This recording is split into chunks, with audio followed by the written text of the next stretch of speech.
La desagradable experiencia de Norrie no es nada insólito, ni tampoco lo es la reticencia de Matthew a medicarse al principio. Yo al principio tenía una sensación de fracaso por tener que medicarme debido a lo que estaba pasando, y fue muy duro. A Matthew también le fue difícil dar con la medicación adecuada para él. De hecho, terminaron dándome un anticompulsivo, que no estaba prescrito como un antidepresivo, pero los psiquiatras habían descubierto que los anticompulsivos parecían funcionar en personas que no respondían bien al SSRI, y en realidad me fue bien durante un tiempo. Aquello me funcionó. Yo pasaba por unas etapas muy críticas, y digamos que aquello me nivelaba. Pero sí, tuve algunas experiencias horribles con algunos medicamentos. Encontrar el medicamento adecuado y la dosis correcta para llegar a una recuperación total lleva su tiempo, pero vale la pena perseverar. Estar un poco mejor no es suficiente. El objetivo es llegar a sentirse de nuevo como era uno antes. Y si el segundo medicamento no funciona, se necesitará un tercer antidepresivo o buscar una combinación de tratamientos que sea efectiva. El primer paso hacia cualquier tratamiento, si se tiene una depresión clínica, es ante todo averiguar qué es lo que va mal. Pero Louise Windelborn no tenía ni idea de lo que le ocurría. Tenía depresión clínica y no lo sabía. Ni siquiera sabía que estaba deprimida. Lo que me pasaba es que tenía unos pensamientos negativos rondándome la cabeza y mucha gente me decía, oye Luis, tienes que pensar positivamente. Y yo intentaba ser positiva, lo intentaba con todas mis fuerzas y solo sentía que fracasaba porque no podía cambiar mi forma de pensar. En el caso de Luis, su depresión no fue reconocida durante años debido a que se ocultaba tras su adicción al alcohol. La depresión clínica puede destruir carreras, romper familias e incluso ser una amenaza para la propia vida. Pero una vez dictaminada y tratada, hay un índice del 80% de curación. El problema con Luis era que pensaba que su único inconveniente era su dependencia del alcohol, algo que provenía de su primer trago siendo adolescente. Desde luego es bastante memorable porque recuerdo que me sentía muy popular, segura y estupendamente. Y fue esa diferencia lo que me hizo convertirme en adicta y dependiente.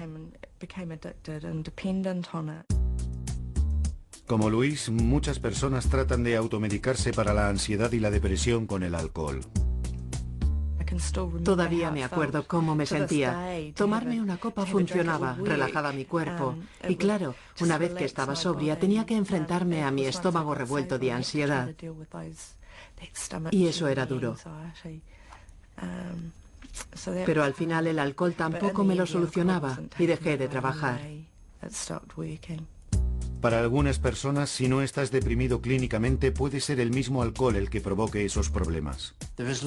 No hay duda de que para algunas personas abusar del alcohol les puede producir toda la gama de síntomas depresivos.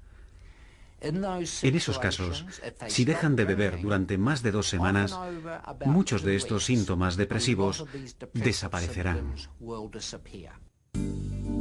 Pero si estás clínicamente deprimido, dejar de beber no es suficiente, y para los que lo han intentado y no han conseguido dejar la bebida, un tratamiento antidepresivo les cambia totalmente las cosas. He tenido un cierto número de casos que he tratado con antidepresivos. Y cuando su estado de ánimo ha mejorado, a pesar de la bebida, han sido capaces de dejar de beber justamente porque su estado de ánimo era óptimo. Louise dejó de beber cuando se quedó embarazada, pero los pensamientos de autolesionarse no desaparecieron.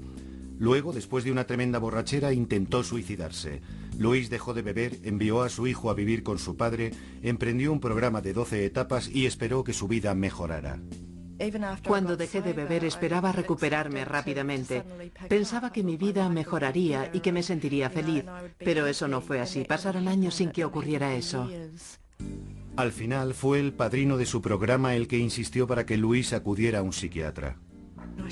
No podía dejar de llorar. Y me dijo, bueno, ¿cómo se encuentra? Y yo le contesté, muy bien, no pasa nada. Claro, obviamente no era así. Me dio a rellenar un formulario y me dijo, mire, si se deja guiar, la medicación probablemente le ayudará mucho. Y yo acepté. sin ganas. Además de estar decidida a tomar la medicación, Louise se dio cuenta de algo importante. Descubrí que en realidad tenía depresión, que tenía una ansiedad grave, que tenía ataques de pánico, y no importaba cómo se habían producido, sino que los estaba teniendo. En realidad, Louise no quería tomar medicamentos al principio y tardó un tiempo en darse cuenta de la diferencia que suponía tomarlos. No fue un arrebato repentino de me siento mejor y todo es maravilloso. Todo fue muy gradual. Lo que me ocurrió es que como un mes después iba en el coche conduciendo, sonó una canción y me puse a cantarla y pensé, Dios mío, hace mucho tiempo que no hago esto. Y empecé a tener otros pensamientos como, vaya, esta canción es muy buena. En fin, esa sensación de alegría y ese sentimiento fue muy profundo para mí. La reticencia inicial de Louise para tomar la medicación es típica en la depresión clínica. Es una parte común de no reconocer o de no querer admitir ni para uno mismo lo enfermo que estás. Norrie es muy consciente del por qué lo pospuso durante tanto tiempo.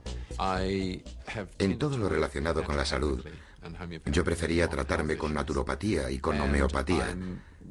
Soy receloso con la medicación química, así que tardé un tiempo en decidirme diciendo, oye, tienes que dejar eso de lado, necesitas ayuda de otra clase. Y una vez que tomé la decisión pensé, bien, lo haré. Pero dentro de mí quedaba un pozo residual que me impedía, me resultaba difícil decir, estoy ante un asunto de salud mental grave y necesito medicación. En fin, creo que eso es un gran paso para cualquiera. Cuando a Norrie le prescribieron la medicación, estaba ya muy hundido en la depresión continua. Mi sistema nervioso se colapsó totalmente, por lo que llegué a pensar que una definición bastante precisa era la de una crisis nerviosa. El proceso normal para afrontar el estrés, cuando eres capaz de procesar una situación y luego actuar, algo que la mayoría lo hacemos de forma intuitiva, de forma natural, para resolver cualquier cosa o hacer frente a algo que necesita atención, había desaparecido. Era como si los mensajes estuvieran todos mezclados. En realidad era demasiado enfrentarse física, mental y emocionalmente a ello. Por ejemplo, vas un día a un supermercado, das vueltas por el interior y tal vez te pasas 40 minutos allí para irte sin haber comprado ni una sola cosa porque no has podido tomar una decisión. No podía actuar, realmente no podía hacer nada. Y esa es la sensación de que todo va mal. Aparte del tipo de síntomas de los que habla Norrie, la sensación de un cansancio extremo es algo muy común. Te los puedes encontrar andando a primeras horas de la mañana. Esto es algo muy característico en el desequilibrio bioquímico o psicológico del cerebro que forma parte de su estado. Parece que interfiere con la fisiología normal del sueño, pero al contrario del estrés, donde parece que tienes problemas para dormir, con la depresión te despiertas a altas horas de la madrugada. Y no hay demasiadas cosas que te produzcan eso, por lo que aunque tu estado de ánimo esté bien y no te sientas deprimido ni nada de eso, si tienes ese síntoma, entonces tienes que estudiar detenidamente todas las demás posibles manifestaciones. Y puede que tal vez los niveles de ansiedad hayan aumentado, o quizá haya habido una inexplicable ausencia de alegría en tu vida. Muchas de estas manifestaciones encuentran su expresión en el libro de Matthew. Y también habla sobre cómo ver el mundo a través de las lentes de la depresión. Parece que siempre tenemos un enfoque un poco negativo de las cosas. Y lo que más me preocupa es la pérdida de alegría. Yo creo que hay dicha en todas las cosas. La hay en una relación, la hay en lo que uno hace. La vida es alegría. La incapacidad para sentir algo llevó finalmente a Matthew a admitir que tenía un grave problema. Sabía que no podía continuar viviendo así, negándolo. Creo que me hubiera quitado la vida o habría sufrido un hundimiento total. Y creo que llegué a un punto en el que debía decidir qué hacer con mi vida y saber qué era lo más importante. Salvar las apariencias o intentar realmente vivir lo más feliz posible. Una vez que admitió su depresión, Matthew estaba destinado a recuperarse, pero era tan reticente a la psicoterapia como lo había sido a la medicación. De hecho, recuerdo que antes de ir a ver al terapeuta tenía pavor. Pensaba, Dios, soy un perdedor. ¿A dónde ha ido a parar mi vida? Pero cuando ya estaba en el periodo de recuperación, fue algo estupendo. Era lo que verdaderamente había estado esperando, porque me sentía libre y podía decir todo lo que quería. Y creo que eso es muy beneficioso. Cada vez hay más estudios que demuestran que algunos tratamientos psicológicos pueden ser tan beneficiosos como la medicación. Es evidente que en la depresión está implicado algo más que los niveles de serotonina. Ahora entendemos que hay ciertos circuitos en el cerebro que están implicados y que funcionan mal cuando las personas están deprimidas.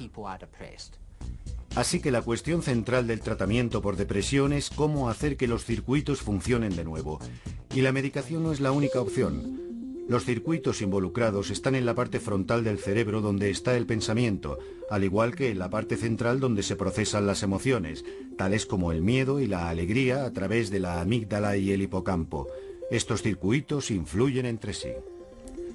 Por lo que actualmente decimos que los antidepresivos modulan estos circuitos depresivos, trabajando desde abajo, mientras que la psicoterapia, como la terapia del comportamiento cognitivo, puede que los module desde centros más altos dentro del cerebro. Pero en cuanto a lo que puede o no puede funcionar y lo bien que podría hacerlo, vale la pena estar al tanto del tipo de terapia que se está recibiendo. No estamos hablando del grado más grave de la escala, sino entre el grado suave al moderado y los tipos de tratamiento específicos. Y debo decir que la ayuda psicológica convencional no es efectiva como tratamiento a la depresión. Una buena analogía podría ser la de que si te rompes una pierna, el que tengas ayuda psicológica por ello tal vez te ayude en cuanto al hecho de que tienes una pierna rota y en saber organizarte la vida. Pero no va a cambiar el hecho de que vas a tardar 6 semanas para que se cure la pierna y que en realidad solo hace falta tenerla enyesada. Norrie tiene muy claro que lo que verdaderamente siente ayudó a su recuperación. En ese tiempo acudí a un par de consejeros, tal vez unas 3 o 4 veces, y me di cuenta que más bien trabajaban en cuestiones del presente. Pero lo mío era mucho más profundo que eso. Pude comprobar que esa ayuda me era muy beneficiosa para afrontar las situaciones actuales en la vida. Pero para mí la clave fue la psicoterapia, y siempre he tenido la sensación de que necesitaba profundizar más y trabajar a un nivel mucho más profundo. Norrie cree que su depresión se remonta a cuando su familia se desgajó con el divorcio de sus padres cuando tenía 6 años. En mi caso particular, es obvio que mi tendencia a la depresión creció por el sentimiento de una gran pena y pérdida en mi más tierna edad. Algo que no supe darme cuenta del todo o reconocerlo. Ni fui capaz de expresarlo o afrontarlo de ninguna manera, en realidad. Era demasiado pequeño. Norrie identificó algo a lo que debía enfrentarse, pero mucha gente no tiene ninguna razón aparente para su depresión. Creo que esto es justo la clave de la confusión sobre lo que es esta enfermedad. En fin, esto podría ser algo totalmente desligado de cualquier otro tipo de dificultad que se haya tenido en la vida. No hace falta un problema en la vida para sufrir esta enfermedad de manera muy aguda. Y por supuesto se pueden tener muchos problemas en la vida, solucionarlos y seguir padeciendo esta enfermedad. Las buenas noticias son que el cerebro puede ser mucho más resistente de lo que pensábamos. Hace muchos años se pensaba que tenemos cierto número de neuronas cuando somos adultos y que luego van muriendo. Eso no es cierto. Se van creando neuronas constantemente. Y cada vez hay más pruebas que nos dicen que los antidepresivos trabajan fomentando el crecimiento de nuevas neuronas en el cerebro. A pesar de que se nos ha dicho que beber demasiado mataba las células de nuestro cerebro para siempre, ahora sabemos que los cerebros adultos son más activos de lo que pensábamos. Al igual que en el resto de nuestro cuerpo, tiene lugar un proceso constante de muerte celular y renovación. Pero cuando estamos un tiempo deprimidos, se renuevan menos cantidad de células cerebrales y las conexiones disminuyen. Es como si nuestro cerebro empezara a desconectarse. Los antidepresivos parece que favorecen que las conexiones vuelvan a conectarse. Otras cosas como el ejercicio y la dieta también parece que ayudan. Creo que en el contexto de la depresión clínica aguda, todas esas cosas nunca serán suficientes. Pero en algunas ocasiones sí pueden serlo justo para alterar ese equilibrio e influir en lo que sienten esas personas. Actualmente, Jamie está muy atenta a cómo se siente y utiliza varias actividades diferentes, incluido el ejercicio regular para mantenerse saludable. Un par de veces a la semana salgo a caminar, paseo y veo a mis amigos. Si me siento hundida, sigo saliendo y trato de vivir la vida. He empezado a pintar. Es una birria, pero yo continúo con la pintura porque es una liberación. La recuperación de Jamie ha sido un proceso constante a lo largo de más de 3 años. No fue una reacción instantánea, ni fue como, ahora me siento genial. Fue una cuestión de ser constante con todas las cosas. Para Jamie, el ser capaz de disfrutar de todas esas cosas demuestra lo lejos que ha llegado desde la época de su depresión clínica aguda. No hubiera sido capaz de hacer todo esto. Me hubiera sido imposible emprender algo. Cuando no trabajaba me pasaba el día en pijama. Era impensable que pudiera entenderlo o incluso salir a la puerta. Esos días están ahora muy lejanos y Jamie confía en poder estar sin medicación y no recaer. Pero para Louise es una parte necesaria para mantenerse saludable. Hago lo que debo hacer, estar bien, y para ello tengo que tomar antidepresivos. Me ayuda a que mi mente no salga galopando. Yo no tengo pensamientos autodestructivos como tenía cuando no me medicaba. Así que no lo recomendaría para todo el mundo, pero yo necesito tomar medicación para que no vuelva a ocurrirme, o al menos para aliviarme. Y además también debo ocuparme de otras cosas. Y por supuesto continuar con mi recuperación del alcohol. Según un estudio americano que investigaba los efectos de un tratamiento continuo en personas que habían sufrido 3 o más episodios de depresión, Louise no es la única que necesita antidepresivos para mantenerse con buena salud. Todos los participantes en el estudio habían estado bien durante 6 meses después del tratamiento, el cual combinaba psicoterapia y medicación. De aquellos que habían dejado todo el tratamiento, el 10% siguió perfectamente durante los siguientes 3 años. De los que siguieron solo con la terapia y no con los antidepresivos, el 30% siguió bien. De los que continuaron con la medicación pero no con la terapia, el 80% siguió en buenas condiciones los siguientes 3 años. El motivo principal por el que ese 20% no mejoró fue más bien porque no siguieron tomándola como les fue prescrita. Si esas personas hubieran tenido varios episodios de depresión, entonces muchas de ellas probablemente hubieran tomado antidepresivos de forma continuada para prevenir futuros episodios de depresión recurrente. Y si se deja la medicación, más vale no dejarla demasiado pronto. Mis deseos eran los de no tener que medicarme durante mucho tiempo. Y fue desastroso intentar dejarlo de pronto o querer dejarlo demasiado rápido. Y lo que aprendí de ello fue que necesitaba seguir con la medicación mucho tiempo después de que me sintiera mejor. Y eso fue bastante aleccionador en realidad. El psiquiatra de Norrie le ayudó a comprender el porqué. Me dijo, vas a notar que llegas a un punto donde te sentirás mejor, pero eso será justo porque empieza a hacerte efecto, de hecho. Así que sigue con la medicación y manténla durante bastante tiempo mientras se va realizando el proceso de curación. Por lo que seguí tomándome los medicamentos, aún después de mejorar, más o menos otro año y medio. Y luego me fue disminuyendo muy gradualmente. Y así pasé unos 8 meses. He oído incontables historias de gente que lo ha dejado demasiado pronto y ha vuelto de nuevo, como al principio. Se mire como se mire, dejar de tomar los medicamentos demasiado pronto puede inhabilitar su propósito. Es parecido a recargar una batería descargada. Si pones a cargar la batería solo unas pocas horas, a la primera mañana fría el coche se quedará de nuevo sin batería. Y es lo que ocurre con los antidepresivos cuando no se toman durante el tiempo necesario para que el cerebro pueda volver a establecer un modelo normal. De acuerdo con la investigación, merece la pena tomarse el tiempo necesario para volver a la normalidad, porque una de las cosas que predice con más coherencia es si vas o no a volver a tener depresión y si estás totalmente recuperado desde la primera vez. Las personas que consiguen recuperarse del todo es más que probable que continúen bien. mientras que el más mínimo y ligero síntoma residual de depresión predice muy claramente que es muy posible que la depresión vuelva a resurgir. Pero tal vez se necesite más de un tipo de tratamiento y mucha perseverancia para conseguir la recuperación total. No hay que aceptar solo ponerse bien a medias. Si se toman antidepresivos y se está un poco mejor, pero no totalmente curado, hay que anticiparse y decirle al médico que nos atiende: no, aunque estoy mejor de lo que estaba, no lo estoy del todo. Las personas que asisten a psicoterapia por depresión tardan menos de un año, tal vez 2 o 3 meses, pero si no encuentran un beneficio real en 2 o 3 meses de terapia, tendrían que preguntarse si esa terapia es realmente para ellos. Si no, deberían probar con antidepresivos, o si no, deberían intentar otro tipo de terapia. No se conformen con: eso tarda un año en que funcione. Luis también piensa que es importante encontrar el profesional adecuado que te trate.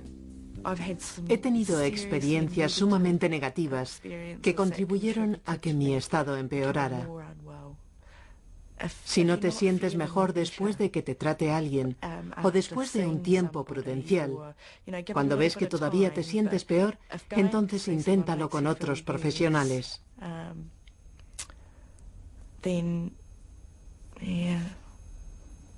Pero nunca pierdas la esperanza. Tienes que continuar luchando. Luis sabe que tiene suerte por estar viva y con un futuro que disfrutar. Por entonces no me lo hubiese creído. No hubiese podido creer que estaría viva.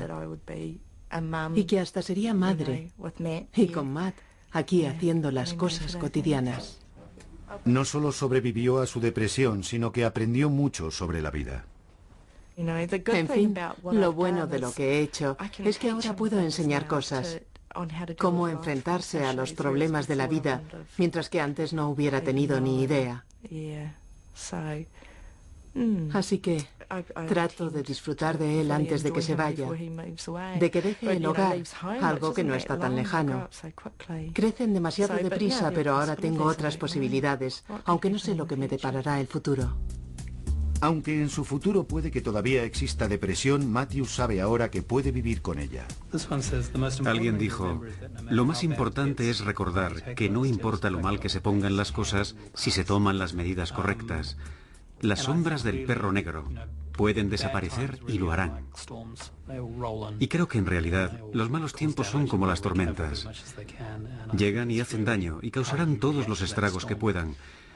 Pero creo que hay que reaccionar como con las tormentas, porque eso es lo que mi esposa, Ainsley, siempre me decía: esto pasará.